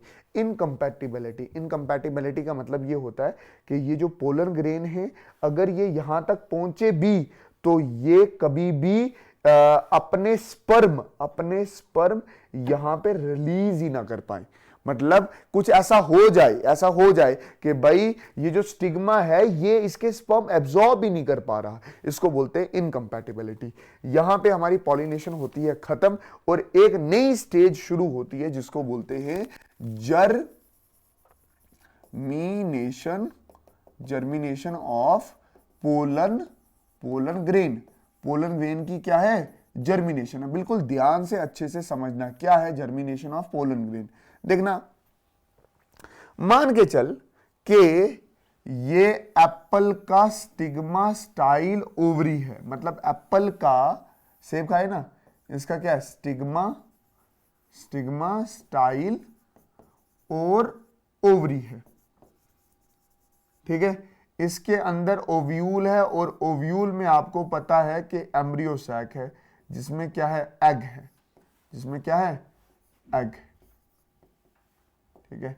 ये आ गया क्या, ये साडा आ गया एग, ठीक, ये एग है। और ये ओव्यूल के अंदर, अगर आपको थोड़ा थोड़ा याद हो तो ये ओव्यूल में बना रहा नहीं हूं, बट आपको थोड़ा पता होना चाहिए कि ये ओव्यूल के अंदर है, ये ओव्यूल है और ओव्यूल के अंदर एम्ब्रियो सैक है, उसके अंदर क्या है, एग है। जर्मिनेशन ऑफ पोलन ग्रेन क्या होगा, ये मेरे पास मैंगो का एंथर है, यहां से पोलन ग्रेन ऐसे इधर गया, तो क्या मैंगो का पोलन ग्रेन एप्पल एक्सेप्ट कर सकता है, नेवर। बट अगर आप ध्यान से देखो, ये एंथर किसका है, anther and filament, anther and filament. अगर ये एंथर है ऊपर और ये नीचे क्या, फिलामेंट, इसके अंदर बनेंगे पोलन ग्रेन्स, इसके अंदर क्या बनेंगे, पोलन ग्रेन्स। ये बने आपके पास पोलन ग्रेन, ये बने पोलन ग्रेन, ये बने पोलन ग्रेन। अब ये पोलन ग्रेन एप्पल के हैं, APPLE एप्पल, और ये भी किसका है, एप्पल के, ये भी एप्पल का, ये भी एप्पल का। तो जब ये वाला इधर जाएगा ना, ये पोलन ग्रेन इधर जाएगा, तो ये एक्सेप्टेड है क्योंकि इसके जेनेटिक्स इसके साथ मिलते होंगे। ऐसा आपने कभी सोचा है कि गधे के स्पर्म मंकी में फर्टिलाइज कर जाएं? ना, ऐसा कभी नहीं होता। गधा का गधी के साथ, बंदर का बंदरी के साथ, एप्पल का एप्पल के साथ ही हो सकता है। तो पहली बात ये याद रखना कि यहां से जो पोलन जाएगा ये एप्पल का ही होना चाहिए अगर ये स्टिग्मा एप्पल की है। ठीक है, यहां पे पोलन ग्रेन कभी ऐसे एज फूलते, होश फूलते, एज फूलते, तो पॉलिनेशन सब फुल पे पॉसिबल नहीं है। फुल मतलब फ्लावर पे पॉसिबल नहीं है। Exact pollen grain exact stigma पे गिरेगा तभी जर्मिनेशन पॉसिबल है। जैसे ये यहां पे गिरेगा तो ये पानी यहां से एब्जॉर्ब करेगा, ये वाटर को क्या करेगा, एब्जॉर्ब करेगा। है, हमें ये पता है कि यहां इसमें 3 सेल हैं। इसमें कितने सेल हैं? 3 सेल हैं। 2 स्पर्म सेल हैं और 1 ट्यूब सेल है। और ये ट्यूब सेल ऐसे ऐसे ऐसे ऐसे ऐसे ऐसे ऐसे ऐसे, ये ऐसे ऐसे ऐसे, ये ट्यूब सेल ऐसे ऐसे ऐसे ऐसे ऐसे ऐसे ऐसे ऐसे ऐसे ऐसे ऐसे ऐसे, ये tube cell.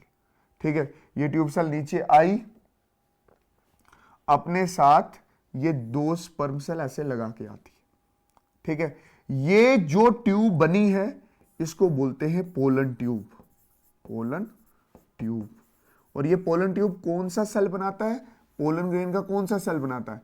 That is tube cell बनाता है। और ये 2 स्पर्म सेल कौन बनाता है? दैट इज जर्मिनल सेल, अगर आपको याद हो उसका स्ट्रक्चर। ठीक है, अच्छा, यही पोलन ट्यूब पता है एक्साइन के जर्म पोर से निकल के आती है यहां पे। अब इन 2 स्पर्म का कोई ना कोई क्या है, फंक्शन है। ये एक स्पर्म सेल ऐसे इधर फर्टिलाइज करता है एग के साथ, और एक इधर से ही फाड़ के जाता है पोलर सेल के पास। इसी को बोलते हैं कि फर्टिलाइजेशन 2 बार हुई है।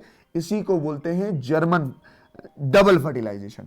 और एक चीज याद रखना कि इस पोलन ट्यूब, ये जो पोलन ट्यूब है, इसको इधर ऊपर एक गाइड करने वाला एक एलिमेंट है, और उस एलिमेंट का नाम क्या है? That is boron. बट यहां से जब अंदर पोलन ट्यूब जाती है, यहां पे गाइड कौन करते हैं? ये जो सिनर्जिट्स है, सिनर्जिट्स यहां पे गाइड करते हैं कि पोलन ट्यूब तो यहां से आजा आजा आजा, आन दे आन दे आन दे आन दे, और अपने स्पर्म एक एग को दे और एक पोलर सेल को देख। देख, ये पोलन ग्रेन आके गिरा, इसने बनाई पोलन ट्यूब, ये दिख रही है, इसमें 2 स्पर्म सेल है, और ये यहां पे आके क्या करेंगे? रिलीज करेंगे, और एक जाएगा हमारे पोलर न्यूक्लियस के पास और एक जाएगा किसके पास? एग सेल के पास। ठीक, इसके बाद आती है डबल फर्टिलाइजेशन, जिसकी बात मैंने जस्ट अभी की है। डबल फर्टिलाइजेशन की अभी बात हुई है ना। देख क्या हुआ है, ये 2 स्पर्म सेल आ रहे हैं। ये क्या आ रहे हैं? 2 स्पर्म सेल आ रहे हैं। कैसे आ रहे हैं? ट्यूब से आ रहे हैं, ना ना ना ना ना ना, और ये इधर आए। ये हमारे पास एग सेल है ना, और ये हमारे पास है पोलर न्यूक्लियस, बीच वाला पोलर न्यूक्लियस, और ये बीच में एग सेल। ठीक है, जैसे ही ये देखना, जैसे ही पोलन ट्यूब इंटर कर रही है, मैं इसको जूम करके, ये जूम करके ये इधर रखा, जैसे ही पोलन ट्यूब इंटर कर रही है, एक जो स्पर्म है ये इस एग के साथ फर्टिलाइज कर रहा है, और एक जो स्पर्म है वो ये पोलर के 2 न्यूक्लियस के साथ फर्टिलाइज कर रहा है। ठीक है, ये देख, ये n है, ये n है, तो ये मिलके कितना हो जाएगा? 2n। ये n है और ये 2n है, मिलके कितना हो जाएगा? 3n। मेरी बात अच्छे से समझना, मैं क्या बोल रहा हूं? मैं ये बोल रहा हूं कि जो हमारा स्पर्म आएगा, ये हमारे एग के साथ फर्टिलाइज करेगा। ये भी n है और ये भी n है, तो मिलके क्या बनाएगा? मिलके ये बनाएगा, दैट इज जाइगोट बनाएगा। मतलब हमारा अब बच्चा बन चुका है, और ये बोलते हैं 2n। और इस प्रोसेस को बोला जाता है दैट इज सिनगैमी। इसको क्या बोलते हैं? सिनगैमी। और अब सुन, फिर एक स्पर्म आएगा जो n है, फिर पोलर न्यूक्लियस हमारे पास कितने? That is 2n। तो 2 न्यूक्लियस है ना, तो ये n और n क्या बनेगा? 3n। और ये यहां पे 3n बनेंगे, 3n बनेगा, दैट इज ये जो बनेगा ये बनेगा एंडोस्पर्म। क्या बनेगा? एंडोस्पर्म। अब ये एंडोस्पर्म फूड है, ये किसके लिए फूड है? ये इस बच्चे के लिए फूड है। और जिस प्रोसेस से ये बना है, इसको बोलते हैं दैट इज ट्रिपल फ्यूजन। इसको क्या बोलते हैं? Triple fusion. एक सिनगैमी है और दूसरी चीज क्या है? That is triple fusion. दोनों मिला के क्या है? That is double fertilisation. दोनों मिला के क्या होता है? दैट इज 2 बार फर्टिलाइजेशन। 2 बार क्या होती है? फर्टिलाइजेशन होती है। ठीक, अब देख, अब है मेरे पास that is development of zygote. कि इस जाइगोट का आगे क्या होगा। ये जो जाइगोट बनाया ना आपने, ये जाइगोट, इसका आगे क्या होगा, मतलब ये बच्चा आगे कैसे पलेगा। देख इधर सुनना, ये हमारे पास बच्चा बन के आया है, तो अभी मैं क्या पढ़ रहा हूं, डेवलपमेंट ऑफ जाइगोट। और जब ये जाइगोट थोड़ा बड़ा हो जाएगा तो इसको बोलेंगे एम्ब्रियो, और इस प्रोसेस को बोलते हैं एम्ब्रियोजेनी। मतलब ये जो पूरा बना रहे हो ये क्या, एम्ब्रियोजेनी बोल रहा हूं, ठीक। अब होता क्या है,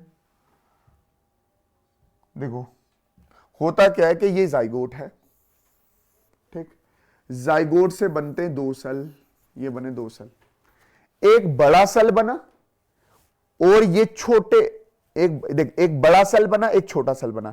ये बड़ा सेल और बड़ा हो गया और छोटे सेल ने ये क्या बना दिए, ये छोटे सेल ने, इधर इधर देखना, ये बड़ा सेल, ये बड़ा सेल, ये बड़ा सेल और बड़ा हो गया, और ये छोटे सेल ने और छोटे छोटे सेल बनाए, और इधर इधर भी एक गुच्छा बनाया सेल का।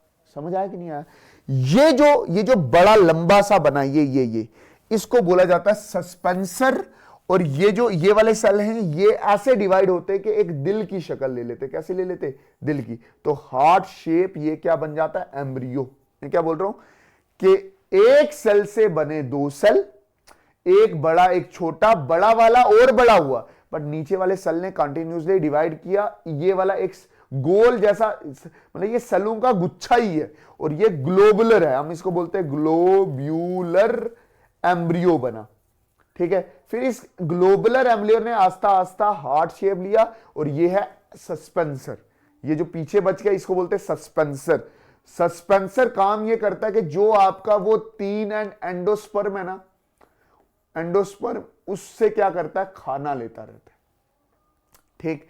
फिर ये आस्ता, ये खाना इधर आता आता आता, ये सेल्स क्या होते रहते हैं, बड़े होते रहते हैं, ये बड़े बड़े बड़े बड़े बड़े बड़े, और बड़े बड़े होते होते इसका एक एंड हो जाता है रेडिकल, जिससे बनती है रूट, और एक हो जाता है प्लोम्यूल, जिससे बनती है शूट, और ये दो कॉटिलिडन है।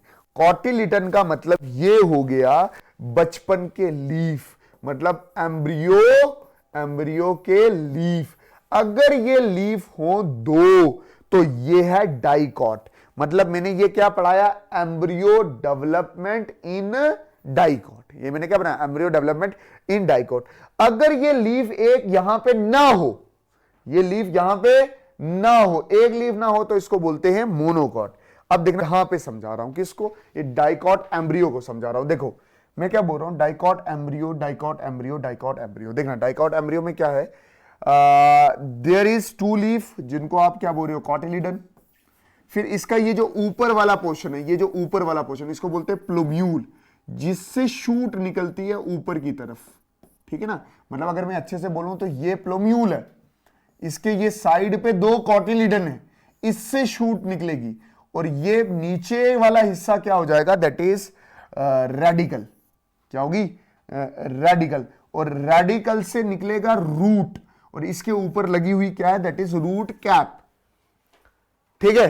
और ये पोर्शन जो कॉटिलिडन के नीचे वाला पोर्शन है, इसको बोलते हैं हाइपोकोटाइल। क्या बोलते हैं, हाइपोकोटाइल। और ये जो एम्ब्रियो की एक एक्सिस है, इसको बोलते हैं टैजुलम। ये डाइकॉट एम्ब्रियो का स्ट्रक्चर है, और ये याद रखना, जैसे एप्पल में हो गया, मैंगो में हो गया, वहां पे जो एम्ब्रियो होता है ये ऐसा दिखता है। मोनोकॉट का मतलब क्या हो गया, जिसमें एक कॉटिलिडन हो और एक कॉटिलिडन रिड्यूस हो जाए। एक कॉटिलिडन हो, एक कॉटिलिडन, ये स्क्यूटेलम बोलते हैं जिसको, और एक कॉटिलिडन, ये देखना, ये कॉटिलिडन यहां से गायब हो गया, that is epiblast, reduced cotyledon. अब देखना ध्यान से, ये यहां से शूट निकलेगी, शूट मतलब इसका ये वाला हिस्सा कौन सा हो गया, प्लोम्यूल, और शूट के ऊपर एक एक्स्ट्रा कवरिंग भी होगी, ठीक है। उस कवरिंग को बोलते हैं कोलियोपेटाइल। मतलब ये कोलियोपेटाइल शूट की ऊपर वाली कवरिंग है, ये शूट के ऊपर वाली कवरिंग यहां पे भी होगी, इसको क्या बोलेंगे, कोलियोपेटाइल, यहां पे भी बोलेंगे, ठीक है। अच्छा देखना ध्यान से, यहां पे नीचे कौन सा है, दैट इज नीचे वाला पोर्शन कौन सा, दैट इज रेडिकल, और रेडिकल को बोलते हैं रेडिकल से जहां से क्या निकलेगी, रूट निकलेगी, ठीक है। और उसके ऊपर होगा रूट कैप, और रूट कैप के जो कवरिंग है दैट इज उसको बोलेंगे कोलियोराइजा। और एक चीज याद रखना, जैसे आपने सिटी खाई होगी, सिटी मतलब वो मक्की खाई होगी, है ना, मक्की होती है ना, मक्की छोटे छोटे दाने होते हैं, एक दाने को पकड़ के देखो तो ये ऐसा दिखता है, ठीक है, ऐसा ऐसा दिखता है, ठीक है। उसमें जो एम्ब्रियो होता है ना, उसमें जो एम्ब्रियो होता है वो मोनोकॉट एम्ब्रियो होता है। वो कैसा होता है, मोनोकॉट एम्ब्रियो होता है। ये चीज बिल्कुल ध्यान से अच्छे से दिमाग में रख लेना। आपको ये स्ट्रक्चर कैसा है ये पूछेगा, ये बनाना आना चाहिए। आप ये कैसे डेवलप्ड हुआ है, पूरा वैसे ही है, बट वहां पे 2 कॉटिलिडन डेवलप्ड होते हैं, मोनोकॉट में सिर्फ 1 कॉटिलिडन डेवलप्ड होता है, दैट इज स्क्यूटालम, एक रिड्यूस हो जाता है जिसको आप एपीब्लास्ट कहते हो। अच्छा, व्हाट इज सीड? देख इधर आराम से समझना, ये मेरे पास है स्टिग्मा, ये मेरे पास है स्टाइल, और ये मेरे पास है ओवरी, ठीक है। ओवरी में क्या क्या बच गया है? ये है एम्ब्रियो सैक। एम्ब्रियो सैक क्यों बोल रहे हैं इसको, क्योंकि अब इसमें एम्ब्रियो बन गया, ठीक है। ये अगर आपको थोड़ा ध्यान हो, मैं इसको ऐसे ही बना रहा हूं, ये बोल रहा हूं ओव्यूल है, ये क्या ओव्यूल, ओव्यूल में एम्ब्रियो बन गया एम्ब्रियो, ये एम्ब्रियो सैक में ये साडा एम्ब्रियो तैयार हो गया, ये एम्ब्रियो है, ठीक है। अगर डाइकॉट तो 2 कॉटिलिडन, मोनोकॉट तो 1, ये एम्ब्रियो बन गया। अब इसमें ये क्या बन गया, एम्ब्रियो। तो ये जो ओव्यूल है ना, एव्यूल के अंदर एम्ब्रियो बना है, तो ये जो ऊपर एव्यूल होता है ना, ये किस में कन्वर्ट हो जाता है, सीड में। किसमें कन्वर्ट हो जाता है, सीड। तो अगर मैं सीड की बात करूं तो fertilize ovule have seed coats that testa and tegmen. बात समझ कि नहीं, कि यार ये ओव्यूल को ही सीड बोल रहा है, और इसकी 2 कवरिंग है। वो जो 2 ओव्यूल की 2 कवरिंग होती है ना, इंटेगोनमेंट नंबर 1 एंड 2, यहां पे भी इसकी 2 कवरिंग होगी, एक आउटर कवरिंग होगी, एक इनर कवरिंग होगी, एक आउटर कवरिंग होगी, एक इनर कवरिंग होगी। आउटर कवरिंग को बोलेंगे टेस्टा, और इनर कवरिंग को बोलेंगे टैगमन या टैगमीना, ठीक। अब मेरी बात सुनना, मतलब हमारा ओव्यूल ही सीड बनता है। कुछ ओव्यूल्स मतलब जो सीड बन चुके हैं उनमें एम्ब्रियो है, और ये एम्ब्रियो खाना लेते रहते हैं किससे, एंडोस्पर्म में। कुछ पूरा एंडोस्पर्म खा जाते हैं और कुछ आधा खाते हैं। जिनमें एंडोस्पर्म मतलब होता है उसको बोलते हैं एल्ब्यूमिनस मतलब जिनमें एंडोस्पर्म है वो सीड मीठे होते हैं, यूजुअली मोनोकॉट, जैसे वीट, मेज एंड कस्टर्ड, ठीक। कुछ में नहीं होता, मतलब आपका एंडोस्पर्म नहीं है, तो usually dicot, pea, ground nut, orchids, और इनके सीड क्या होते हैं, कड़वे होते हैं। अल्बोमिनस सीड को एंडोस्पर्मिक सीड भी बोलते हैं, और नॉन अल्बोमिनस को नॉन एंडोस्पर्मिक सीड भी कहते हैं, ठीक है। पेरिस्पर्मिक क्या हो गया, पेरिस्पर्म कौन से हो गए, दैट इज परसिस्टेंट न्यूसिलस। इसमें ये हो गया कि कुछ ऐसे सीड्स होते हैं जिनमें वो जो स्पोरोजिनस सेल्स होते थे ना साइड पे, वो जो न्यूसिलर टिश्यू था वो बच जाए, मतलब वो सारा, मतलब वो कुछ ना कुछ बच जाए, उसको बोलते हैं पेरिस्पर्मिक सीड। जैसे ब्लैक पेपर और बीट में क्या कर जाते हैं, बढ़ जाते हैं। डॉर्मेंसी का मतलब क्या होता है, जैसे फॉर एग्जांपल में डॉर्मेंसी का मतलब होता है अपने आप को इनएक्टिव स्टेट में ले जाना। जैसे फॉर एग्जांपल मैं अभी चुप करके खड़ा हो जाऊं तो मैं डॉर्मेंट बन गया, डॉर्मेंसी में चला गया।